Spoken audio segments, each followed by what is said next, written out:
Hi, friends. Angela here. I hope that you've had a wonderful week, or last couple weeks, I should say. I'm so happy to be back working on our book club. We are doing It's Never Too Late to Begin Again by Julia Cameron. So much has happened in the last few weeks. And like I said before, I'm going about this book club on my own time. And I want you to do the same. Don't feel that you have to do, because there are 12 weeks in the book to follow, that you can just do it at any pace that you need to do it. Because if you commit to doing it all perfectly and then you miss a week or something, I don't want you to feel like you fell off the wagon. You're a failure or anything like that. So just take it as you need to take it, and it will be the perfect timing for you, just like it is for me. And I've been gone for, oh my goodness, like 3 weeks with constant appointments, traveling. And one exciting new thing that happened is we got married in Vegas, which is kind of crazy. We just went down there to do that really quick, and now we're back. And unfortunately, Jamie got really sick and got some sort of chest infection, and I am fighting it because I just had my blood work done, as I do every 2 weeks, and it's definitely elevated. So that's why I've had a break between doing this book club, because I want to put my whole heart into it when I do it, and my whole mind into it, because it's so deep and thought-provoking that I didn't want to do it until I was ready to get back into it. And that's why I encourage you to do the same. When you're feeling motivated and ready to read, then do that for you. So for those of you guys who are following and doing it in the memoir style, what we do is it's a 12-week book club. And what you're going to do is we're going to take notes over the 12 weeks and create kind of like, she calls it a memoir. I call it kind of like a journal that I've kept, because as you guys know, I'm a journal fanatic. I journal so much. I love it. It's how I get all my thoughts out on paper. And I feel that it's really a really amazing healing tool. And it's a great way to process your emotions. So how she explains it in here about how you're keeping your little memoir journal is, starting in week 1, you're going to divide your age by 12. And this is the number of years that we will cover each week. So you're dividing kind of your age into sections. Do you know what I mean? So like I started out being 0 to 4 years old. And so the questions that are provided in the book are targeted to answer between 0 and 4. And then the next week would be the next 4 years, and so on and so on. And the last one that I read before this week 5, was so amazing. I had so many breakthrough thoughts that I found that week really powerful. So if you haven't watched that one, do yourself a favor and watch week 5 because it was amazing. And I'm sorry for the horrible video quality. The audio is still fine. But I did it at night in the evening, and it was the horrible time of day, and the lighting was really bad. And I had clicked a setting on my Zoom recording that said to touch up my face because I thought it would bring more light, and it made it all pixelated. But anyway, I won't do that again. So here we are, week 6, reigniting a sense of humility. There we go. And I have highlighted all sorts of goodness. And I know some of you guys will be like, oh, you highlighted your book. Oh yeah, I take my books and I highlight, I underline, I take notes. I do like full on in my books. And that's why I love paper books so much.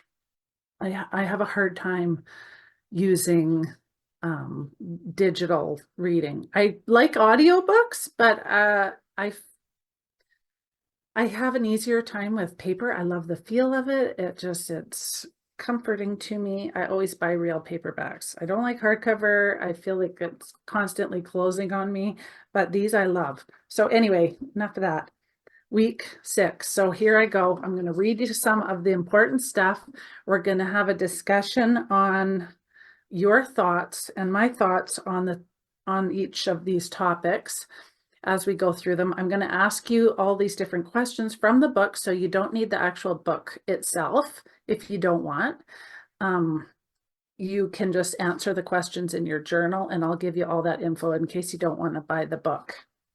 But if you are following along, you have all the info, you can dive really deep into this and go from there. So the topics that we're going to talk about today are reigniting a sense of humility. So of course, we're going to talk about humility, and then we're going to talk about the defense of ego, which is really super interesting when I read about that all the time. And then we're going to talk about asking for help. And then we're going to do our check-in. So if you've read any other Julia Cameron books, you know that she wrote The Artist's Way, which is like she calls it a program, same kind of style, done in weeks like this. And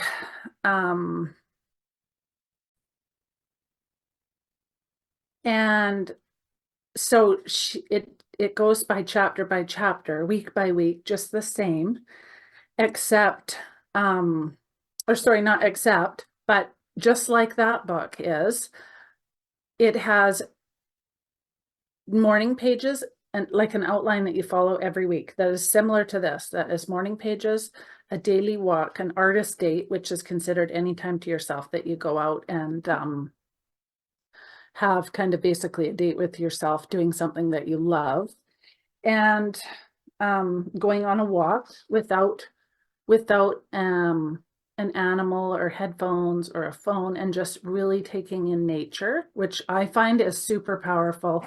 That one there is, I've been doing pretty much every single day. I don't miss any days of walking, even if it's really short and not 20 minutes like she suggests. Sometimes I go for an hour, sometimes they're more than that, sometimes they're 5-10 minutes, but as long as I have been doing that.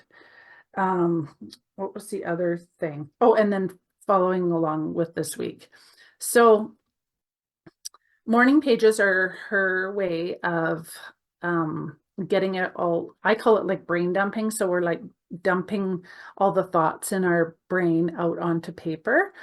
So basically you're writing 3 longhand sheets of paper every day, and you're just letting your thoughts run out of you. It could be point form, it could be a bullet list, it could be groceries you need, it could be anything that you want. And that I have missed a few days, but I'm getting caught up.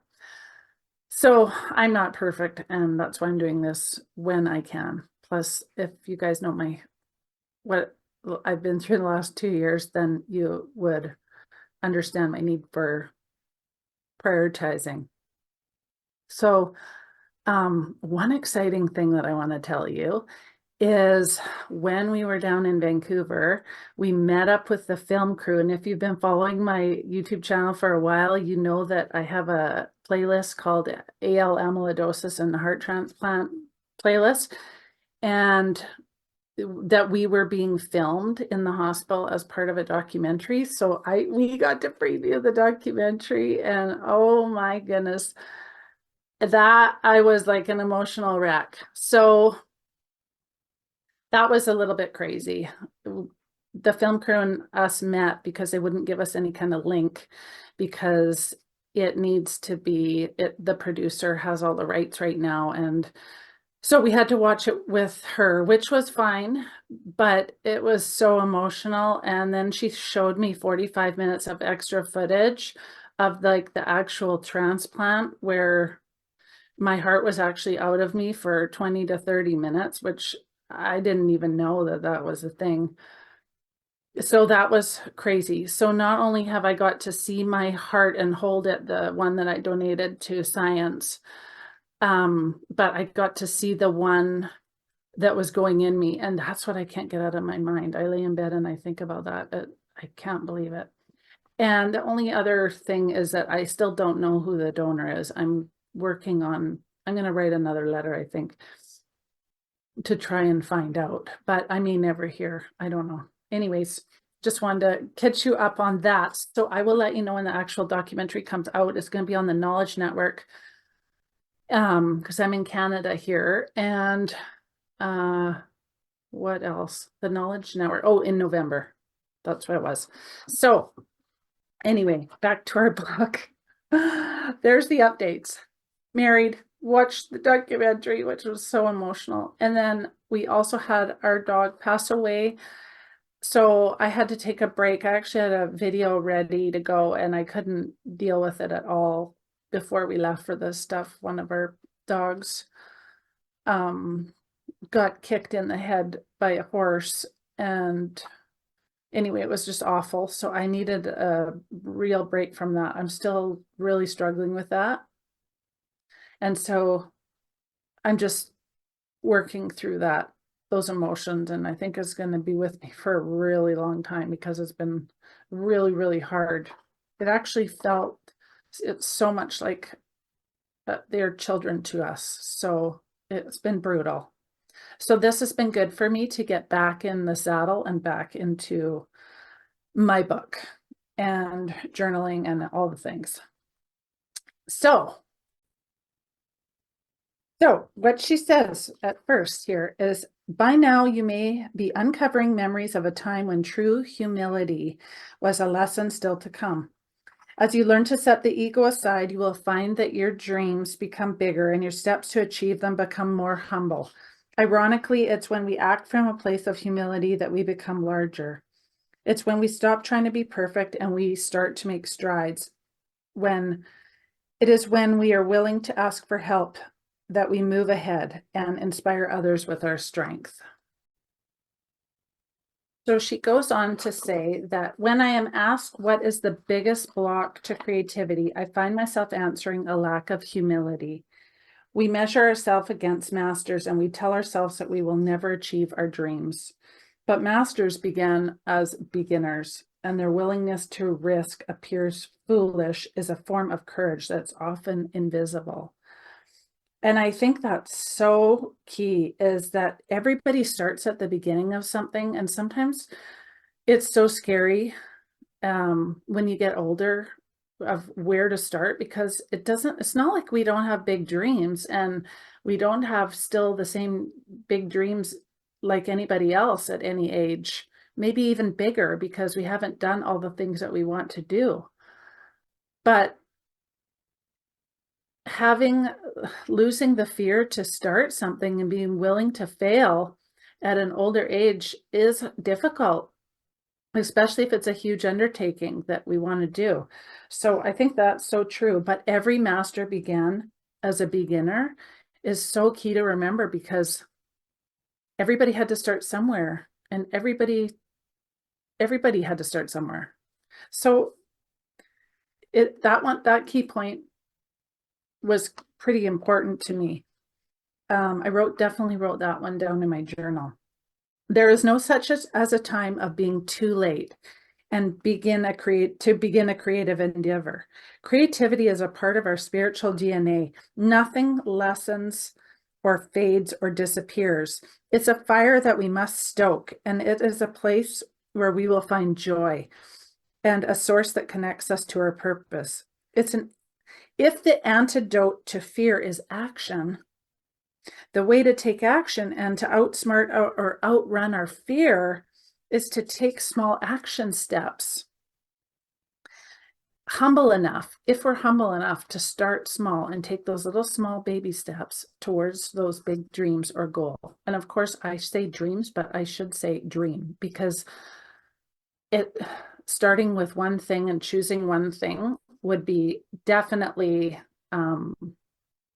where to start, not an overwhelming area to start with a bunch of things at once. It's better to start one thing at a time. So super key for that point right there would be taking small baby steps towards our goal. So hopefully in the last week, which we did reigniting a sense of purpose, you will have thought about different goals and different things and different U-turns that we talked about that you stopped doing, that you really want to do, that you loved to do, and maybe thought about different things that you want to start, or something that you've always dreamed of that you have never done before. And that's where these small baby steps kind of kick in, having the courage to take the courage to just start somewhere. So she says, we must be gentle with ourselves as we gather the courage to name our dreams. Our creativity does not diminish with age. Our creativity lives as long as we do. And I totally believe that, because I have more dreams and ideas the older I get than I ever did when I was young. I would say much, much longer. It does take humility to begin a project, not knowing how or where the project will end or how it will turn out. Nonetheless, it is worth beginning. It is satisfying to create and satisfying to allow ourselves our process. And for me, I really agree with that too, because when we start something when we're older, it's like going back to school. We're going there because we want to be there now, not like when we were young and maybe didn't want to be there. That's my experience for sure of high school and things like that. And also we pay for things now. So we want to complete them and be a finisher and finish these things that we start and projects. So I think that that's a really key piece, is that our creativity doesn't go away just because we get older. It actually is always there, and we have more ideas sometimes. And sometimes we have all that creativity, but we're so overwhelmed with the ideas that we just are paralyzed and don't do anything and just let days go by. And that's where narrowing down somewhere to start with something really small would be really great idea. What is a failure after all, but an invitation to begin again? It has been said that success can be boiled down to two simple rules. Number one, start something. Number two, keep going. I love that. I believe it's human nature to desire growth. I believe that all growth is thrilling. The truth is, the more humble our steps, the larger and more courageous the actions that we will take. Taking the time and effort and care to discover our authentic interests, we move forward in the direction of our authentic dreams. And that's so key, because like I was just mentioning about high school, and when we do things at an older age, there's more thought put into it. There's more time spent thinking about things and just quick get through it. It's more intentional, right? Like that's how it is for me anyway. I long to accomplish a great and noble task, but it is my chief duty to accomplish humble tasks as they were great and noble, said Helen Keller. When we are willing to take a small step forward, we open a door to something far greater. So often we are blocked because the dream in our mind seems out of reach. Humility reminds us there is always a way to move ahead, and every great accomplishment starts with small, ordinary steps. So then the first task is to practice humility, and that is naming a dream. So this is where you want to write in your journal. Name a dream that sounds out of reach. Now allow yourself to name and take the most gentle step towards that dream. This step should be tiny. The smaller, the better. Take one small step, and that will inspire the next. So I have wrote quite a list down last week about when we were talking about reigniting a sense of purpose. And I have quite a list of probably 25 things in my journal right now that I want to do. And so one of those things that I've been working on is creating my own cookbook. And so I kind of been avoiding it lately because it's been getting to the part where it's getting hard to manage because I've got so many things going on and I need to create all these recipes and take pictures of a lot of them because I have it in my mind that I would like it to look a certain way. And oh, that's a lot of food and a lot of recipes and a lot of stuff. And so it's taking time. And so I kind of put a halt on that. And I want to get back into that and start working on that. That's what I'm going to commit to this week is beginning just like opening something up that scares me. I feel like that a lot sometimes too, because when I go away, and I come back, sometimes it sounds so silly. I'm actually like scared to open my computer. I don't know where I left off. Sometimes I have like this brain fog of what was I even working on? And I don't even know where to begin, so I don't do it. And I don't know why I do that because as soon as I get back on track, I just love what I'm working on. So the cookbook has kind of been like that. I got to open it up and just start, take some baby steps to continue going. So that's what I'm going to work on. What are you going to work on? Let me know in the comments. I'd love to hear about a dream that you have. I'd love to know what they are. Even if you have a whole bunch, write them down, list them down, tell me, share them together and tell me what your first baby step with starting that is. That would be great. So I think I'm going to read that one after. Now we're going to talk about the ego. The ego doesn't want us to be a humble beginner. The ego wants us to be an expert. This demand often freezes us and keeps us from pursuing new interests. Our ego demands that we be perfect, admonishing us when we suggest our practice attempts are worth something too. The ego is very narrow gauge track. It insists that we be flawless, and doesn't it? Flawless and faultless, achieving an icy perfection with no thought for how goals and dreams are actually achieved. That is so true. How often do we stop doing something if it's not perfect? Or when things get hard, and that everything has to be done. We can't publish anything or do anything until it's perfect, but that destroys the whole mojo going through and the motivation of something. And I just love this quote in the book that she says. It says, I can accept failure. Everyone fails at something, but I can't accept not trying. Michael Jordan. I love that one. I highlighted it because I thought it sounded so powerful.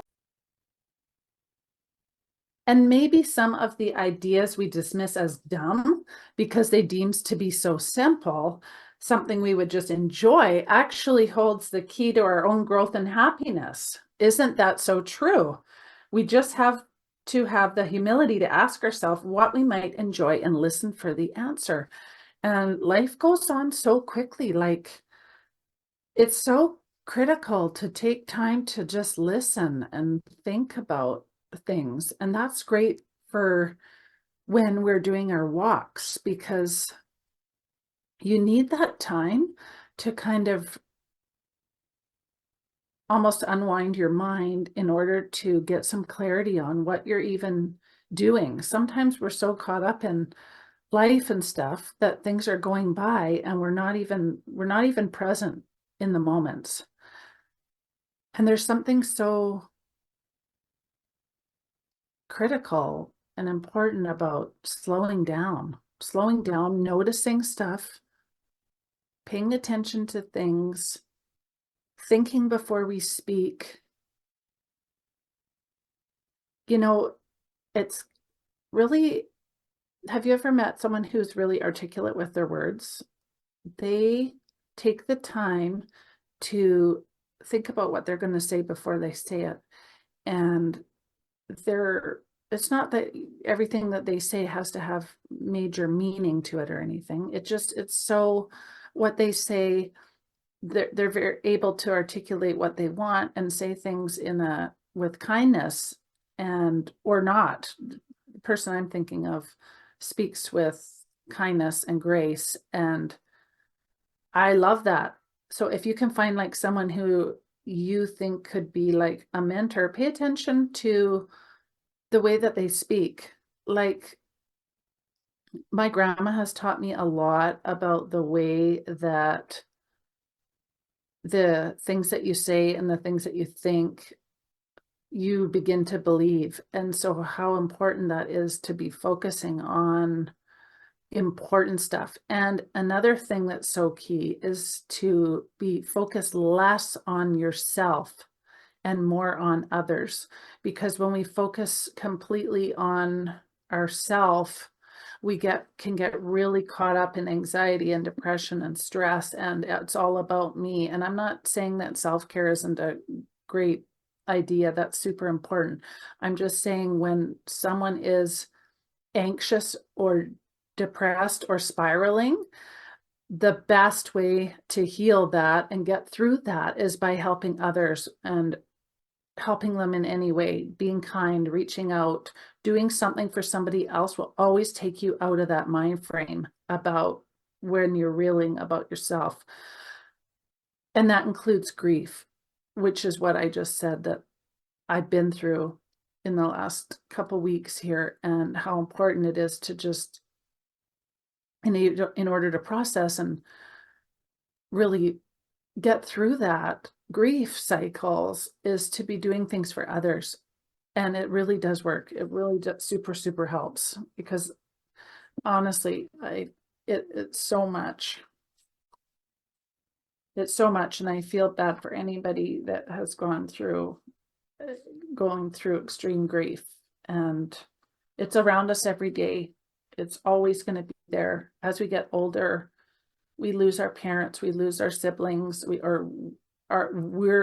pass away and our partners are left alone, and our animals fade away. And there's just so much potential in serving others to work through that, rather than always, I mean, there's always needs to be time for the grief cycle to go through, but the more that you're there for someone else, helping somebody do something and providing kindness, it feels, in my experience, the faster I can get through that. And it isn't about speed either. It's just about being able to function daily, healthy, and not being so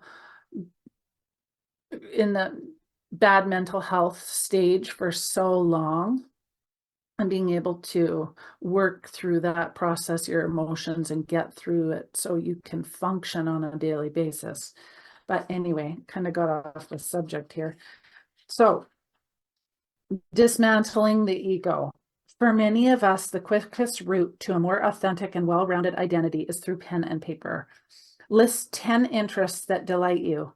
Some of them may surprise you. Some of them may give you a glow of satisfaction just thinking about them. These 10 interests that you note point you in the direction of your authentic self.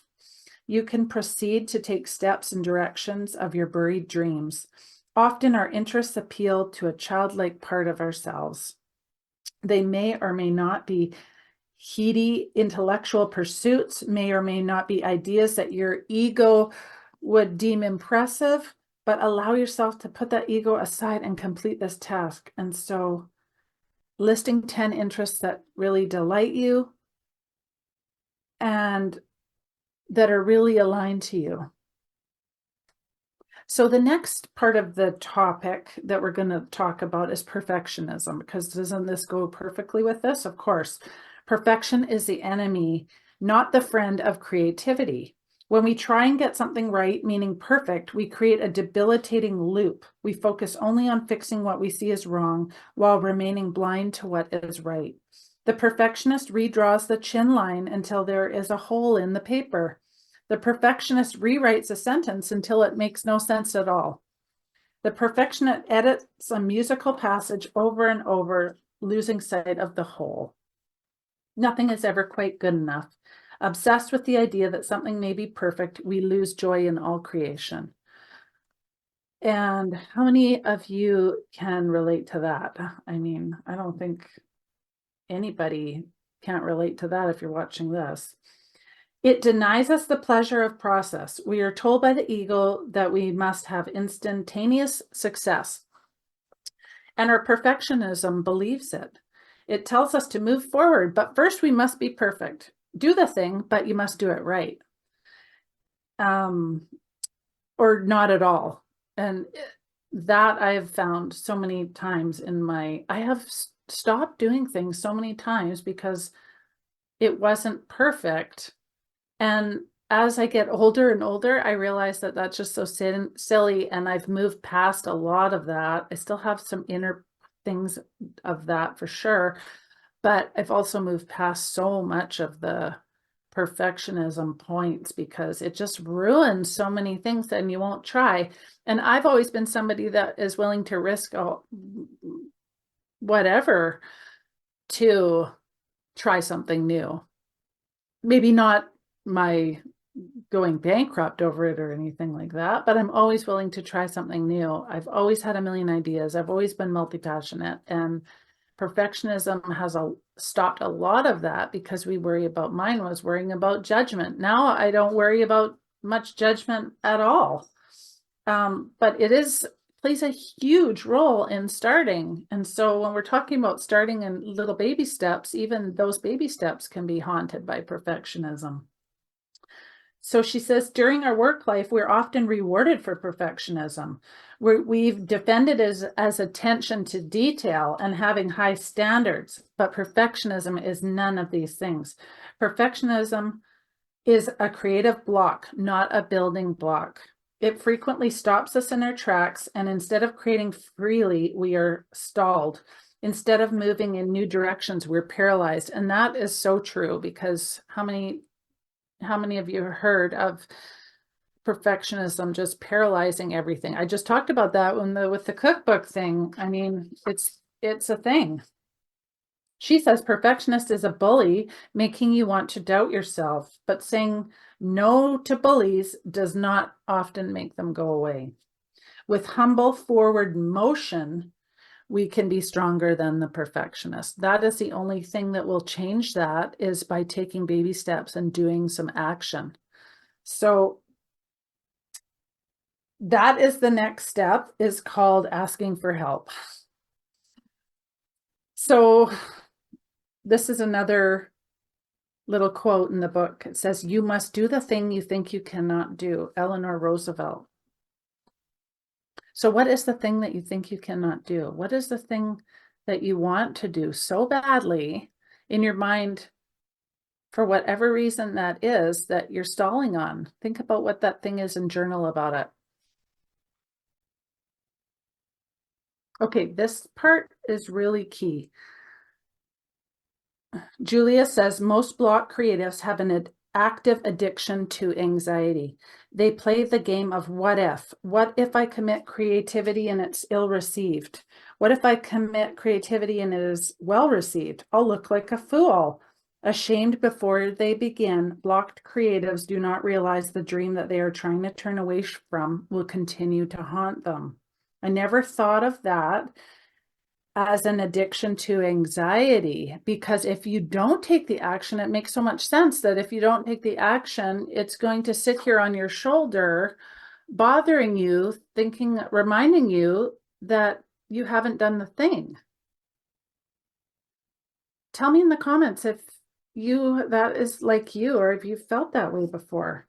Sometimes, oh, sorry, many of us harbor a youthful dream that we bury and tell ourselves we have outgrown, but we have not outgrown our dreams. And when we work with the morning pages, those dreams come rushing back. And that is all about the writing the 3 pages in the morning. Sometimes our dreams seem so far out of reach that we discount them before we begin. But if we're willing to look for supportive mentors and be able to recognize them when we meet them, we can move ahead. We just have to have the courage to speak and ask for help. Then the more passionate about our dream, the more pressure we may put on it. And to me, that means the more anxiety we're going to have behind it that we didn't do it, or we didn't start it, or we started it and stopped, and now we're a failure. So asking for help can be so critical. I firmly believe that this is like the biggest part of everything, is somebody's already done what you want to do. So there's always someone you can ask or get help through. I mean, and if nobody personally in real life, there's always the internet. So, I mean, there's really no stopping you. You can Google pretty much anything and figure it out. We must reject the thought that it is better to pose as a creative loner than to ask for help. And then we must ask for help. So name one area. Here's where we're going to journal. Name one area where you could use assistance or advice. Who do you know who possesses this information you desire and could be willing to share it? Choose one small step, one question, one piece of information you'd like to acquire, and reach out to this person. Often our peers are thrilled that we have reached out and are more willing to share their knowledge. They may even have a question or two in return, allowing us to help them as well. So I have made the effort of looking up some things, planning out some grocery lists, doing some research on the other things that I want to make for my family cookbook that I'm creating. And I have taken the steps to ask for some help towards doing a couple things. And I think that it's going to make a huge difference. So what can you do to ask for help or slow down and research and get some support behind what you want to do? And you're not asking for permission to do the thing. You're just asking for help and ideas. And if you find the right person, they're going to be positive. They're going to be reinforcing your idea. They're going to be encouraging you. If you're talking to someone, they're negative about your idea or don't believe in you, that's not the person to ask for support through. So just know that. So in your journal, the questions this week are: describe your major relationships with this period. So this is where what age are you? We're on week 6. You're dividing your age up. And so this is what you're writing in your journal as part of your memoir. Where did you live at this age? Did you live in more than one place? What was the role of your ego in your life at this time? Describe one sound that brings you back to this period. Describe one taste from this period, and feel free to pause this and write any of these down that you want. Describe one fear that you held during this period. What dreams did you have during this age? What was your greatest challenge at this age? And do you relate to this challenge today? That's a really interesting one, because if it's something that you have been wanting to do from that age and you still haven't done it, there's something there. What did you have to learn? And what did you feel that you already knew? What other memories feel significant to you from at this time? So those are the memoir questions. So let's wrap this up. This has been an awesome, awesome week. I feel that it's really helping me get more productive and take charge of what I want to do and have a little bit of baby steps. Sometimes it does feel super overwhelming because I do have so many ideas of what I want to do. But I think the most important thing is to just start somewhere. And for me, it's finishing something I already started, not starting another thing. So I also want to, I have house projects that I want to do and start, and they feel really overwhelming because I only have so much energy and I don't like leaving stuff all in bits. But I've learned that by slowing down and just giving things time, that it doesn't have to be done today. Everything doesn't have to be done and finished and wrapped up. As much as I would love that to be, it's not going to.